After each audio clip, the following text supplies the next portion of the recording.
Malam itu, atmosfer di pelataran RSUD Kota Semarang terasa seperti menelan suara. Udara tidak hanya dingin, tapi juga lembab dan statis. Lampu neon panjang yang terpasang miring di atas pintu besi kamar mayat mengeluarkan bunyi dengung listrik yang tajam, sesekali berkedip cetek-cetek dengan irama yang merusak ketenangan. Cahayanya yang putih pucat membuat kulit Pak Jaka tampak abu-abu, seperti mayat yang biasa ia angkut. Pak Jaka mengusap wajahnya yang kasar. Ia berdiri bersandar pada badan ambulans L300 putih yang catnya sudah mulai mengelupas di beberapa sudut. Di tangannya, sebuah gelas plastik berisi sisa kopi hitam yang sudah dingin dan berampas ia sesap perlahan.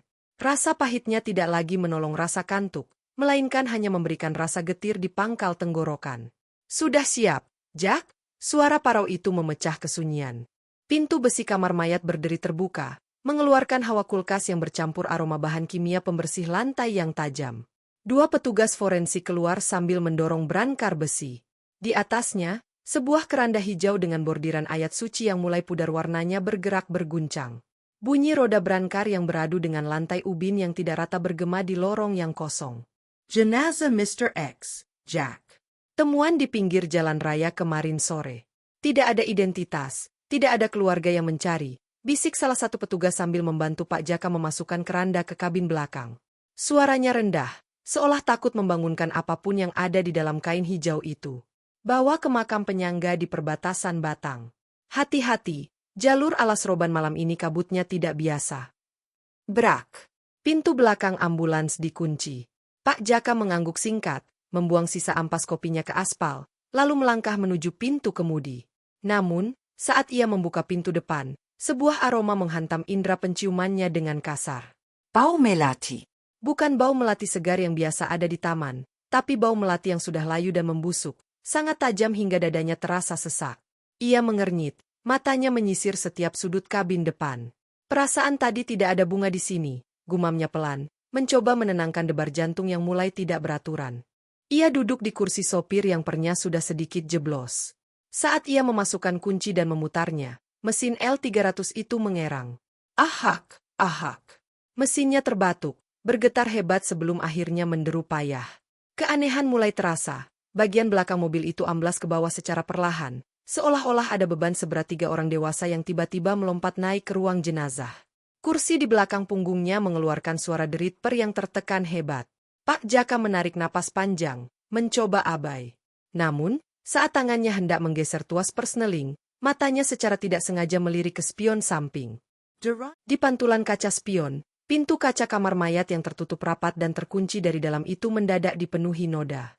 Dari balik kaca yang gelap, muncul puluhan bekas telapak tangan berlumpur yang menempel dengan keras. Telapak tangan itu kecil dan besar, berdesakan, seolah-olah ada kerumunan orang di dalam sana yang sedang mencoba keluar dengan panik. Lumpurnya hitam pekat dan basah, menetes perlahan di permukaan kaca yang putih bersih. Pak Jaka memejamkan mata sejenak, meremas setir hingga buku jarinya memutih, lalu menginjak gas dalam-dalam. Ia tidak menoleh lagi. Ambulans itu meluncur membelah gerbang rumah sakit, meninggalkan bayangan telapak tangan yang terus bertambah di kaca kamar mayat, menuju kegelapan jalanan yang akan membawanya ke jantung alas roban. Pukul 1.15 dini hari. Jam di dashboard ambulans yang berdebu itu tampak berkedip lemah, seolah ikut kehabisan energi. Pak Jaka kini telah sampai di KM 50-an wilayah Batang, titik di mana peradaban seolah terputus dan digantikan oleh keangkuhan alam. Jalanan yang tadinya lebar perlahan menyempit, terjepit oleh barisan pohon jati raksasa yang dahan-dahannya menjuntai rendah ke arah aspal. Dalam sorot lampu depan yang mulai menguning, pohon-pohon itu tampak seperti raksasa-raksasa purba yang sedang membungkuk, siap menelan siapa saja yang berani melintas. Tiba-tiba, keheningan hutan menjadi begitu absolut.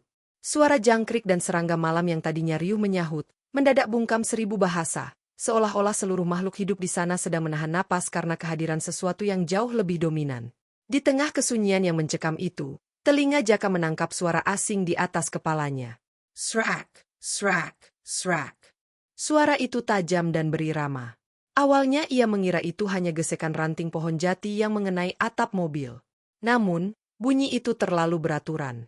Itu adalah suara gesekan benda keras dan tajam yang ditarik perlahan di atas seng atap ambulans, persis seperti kuku panjang yang sedang menggaruk besi dengan penuh dendam. Jaka mencengkeram setir, matanya lurus menatap jalan, meski tengkuknya sudah meremang hebat. Tiba-tiba, Keheningan kabin pecah oleh suara statis dari radio tua di dashboard. Resek, resek. Jaka tersentak. Ia ingat betul radio itu sudah mati sejak 1 jam yang lalu. Ia mencoba menekan tombol off, namun tombol itu terasa keras, terkunci oleh kekuatan yang tak terlihat. Dari balik derau frekuensi kosong itu, sebuah suara mulai muncul. Sangat pelan, namun terdengar sangat dekat di telinga kiri Jaka. Itu adalah suara wanita, bersenandung lelelo, Nina Bobo dalam bahasa Jawa kuno. Nadanya mendayu-dayu, merayap di antara celah suara mesin yang menderu. Liriknya tentang tidur yang abadi, tentang tanah yang memanggil pulang. Napas Jaka mulai pendek. Ia secara refleks melirik ke spion tengah, sebuah tindakan yang langsung ia sesali sedetik kemudian. Di dalam keremangan kabin belakang yang hanya dibiaskan sedikit cahaya dari lampu dashboard, ia melihat sesuatu yang mustahil. Kain hijau penutup keranda yang tadi terpasang rapi, kini tersingkap di bagian ujung kepala. Di balik kain yang tersingkap itu, menyembul ujung kain kafan yang putihnya tampak kontras dengan kegelapan. Namun yang membuat jantung Jaka seakan berhenti berdetak adalah ikatannya. Tali pocong di bagian kepala itu tidak lagi terikat kuat. Simpulnya tampak melonggar, terurai perlahan seolah-olah ada jemari tak terlihat yang baru saja mempretelinya dari dalam. Jangan menoleh, tetap injak gas, jangan menoleh. Bisik Jaka pada dirinya sendiri, sementara suara Nina Bobo di radio berubah menjadi tawa lirih yang tertahan. Pukul 2.10 dini hari. Ambulans L300 itu kini merayap di jalur lingkar alas roban, tepat saat jalanan mulai mendaki tajam menuju area yang oleh warga lokal dijuluki sebagai tikungan berdarah. Di titik ini, kegelapan seolah memiliki massa, ia terasa berat dan menekan. Tiba-tiba, mesin mobil mengeluarkan suara nguk-nguk yang dalam, disusul getaran hebat yang merambat hingga ke tulang punggung Pak Jaka. Seluruh bodi mobil berguncang hebat seolah-olah piston di bawah kap mesin sedang dipaksa bekerja di bawah tekanan air.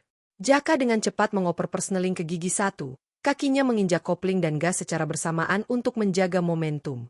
Namun, mesin itu justru kehilangan tenaga secara tidak logis. Mobil melambat, tersendat-sendat, hingga nyaris berhenti total di tengah tanjakan yang sunyi. Lalu, ketenangan itu pecah. Bam! Sebuah hantaman keras menghujam atap mobil tepat di atas kepala Pak Jaka. Kekuatan benturannya begitu dahsyat hingga langit-langit kabin yang terbuat dari lempengan besi itu melesak ke bawah, menciptakan cekungan besar yang hampir mengenai ubun-ubunnya. Bersamaan dengan itu, aroma anyir darah segar yang sangat pekat, bau besi yang tajam dan hangat, tiba-tiba merembes masuk melalui celah ventilasi udara, memenuhi rongga paru-paru Jaka hingga ia merasa mual. Jaka mendongak sebentar. Matanya terbelalak melihat langit-langit kabin yang melengkung itu mulai mengeluarkan cairan hitam kental yang menetes ke dashboard. Namun, kengerian di depannya jauh lebih mengintimidasi. Di tengah jalan yang diterangi lampu jauh ambulans yang mulai meredup, berdiri sesosok makhluk bertubuh hitam legam. Tingginya hampir 3 meter, menyamai rimbunnya pohon jati di belakangnya.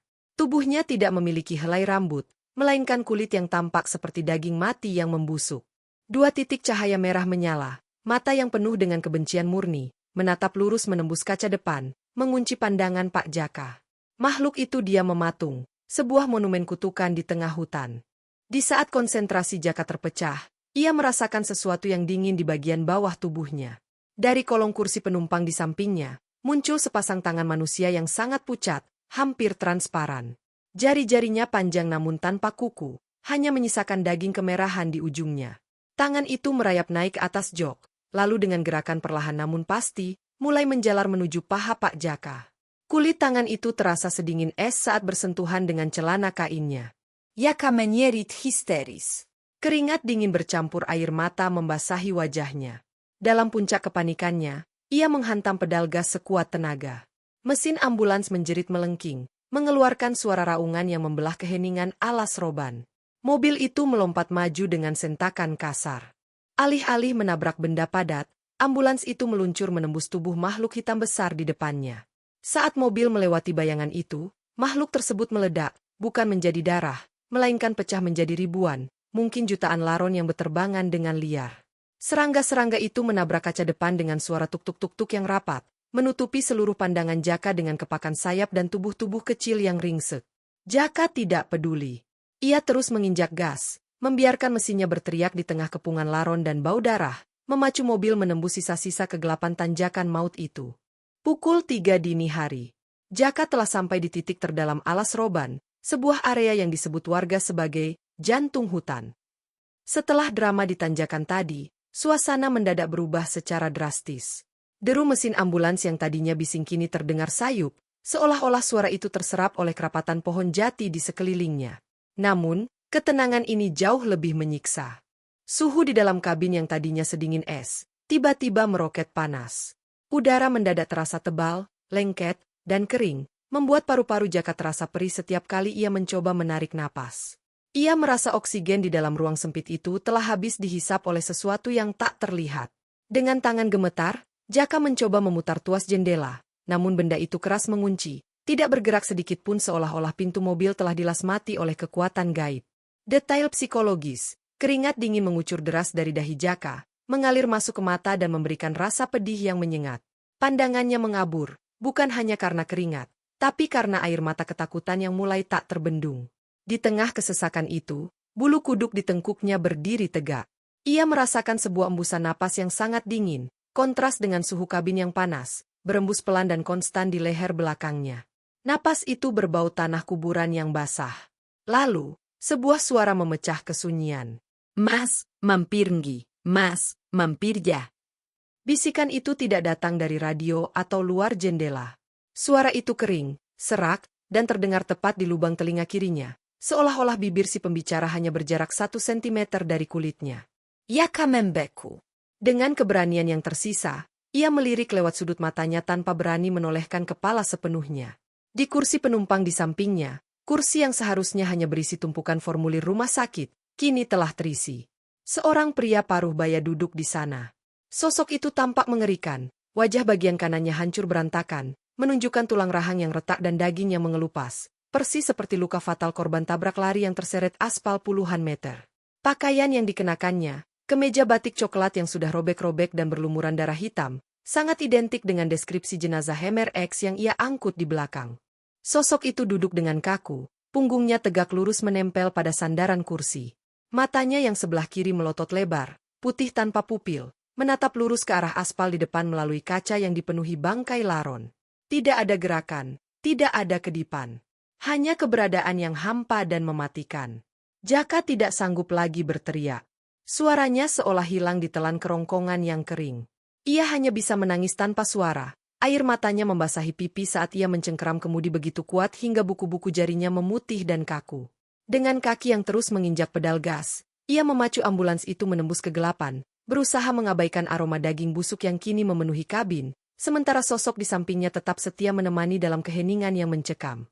Pukul 3.50 waktu Indonesia Barat. Cahaya kuning pucat dari lampu-lampu jalan desa mulai membasuh kaca depan ambulans yang kotor. Begitu roda mobil melindas batas gapura desa yang kokoh, hawa panas yang menghimpit kabin mendadak lenyap, digantikan oleh udara pagi yang sejuk namun membawa sisa kelembapan hutan. Bersamaan dengan itu, tekanan di kursi penumpang sebelah kiri menghilang seketika. Sosok pria berwajah hancur itu menguap ke udara, meninggalkan jok mobil dalam keadaan kosong. Meski bekas lekukan tubuhnya masih tertinggal di busa kursi yang lembab. Jaka menghantam pedal rem dengan sisa tenaganya tepat di depan pelataran masjid. Mobil itu berhenti dengan sentakan keras, membuat air di bak penampungan masjid berkecak. Beberapa warga yang sedang bersiap untuk salat subuh dan Pak Kaum yang sudah menunggu sejak tadi segera berlari menghampiri. Pintu kemudi terbuka dengan kasar. Jaka jatuh terjerembab ke aspal, kedua lututnya menghantam tanah dengan bunyi buk yang keras.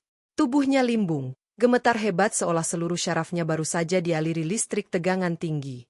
Tanpa sempat berkata-kata, ia merangkak ke tepi jalan dan muntah-muntah hebat.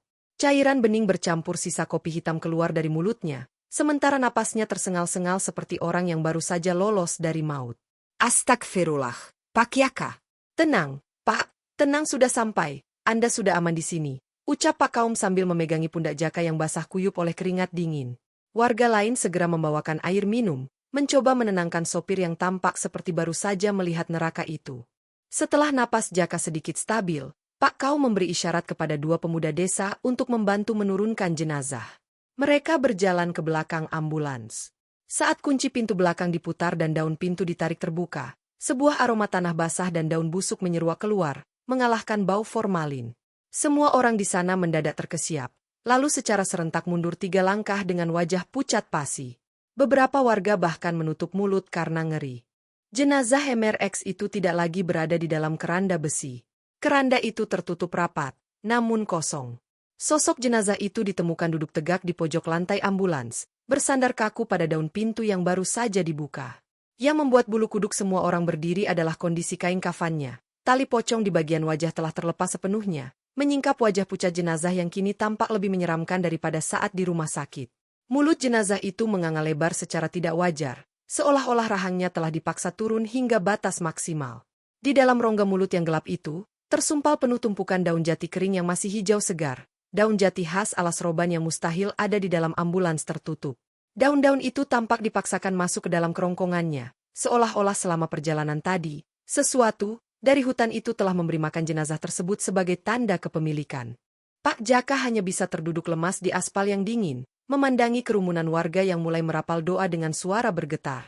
Ia menatap kosong ke arah kegelapan jalan yang baru saja ia lalui. Jaka tahu satu hal pasti, meskipun fisiknya telah keluar dari alas roban, sesuatu dari jantung hutan itu tidak benar-benar pergi. Ia telah meninggalkan jejak permanen yang akan menghantui setiap perjalanan malam Jaka selanjutnya di dalam ambulans itu.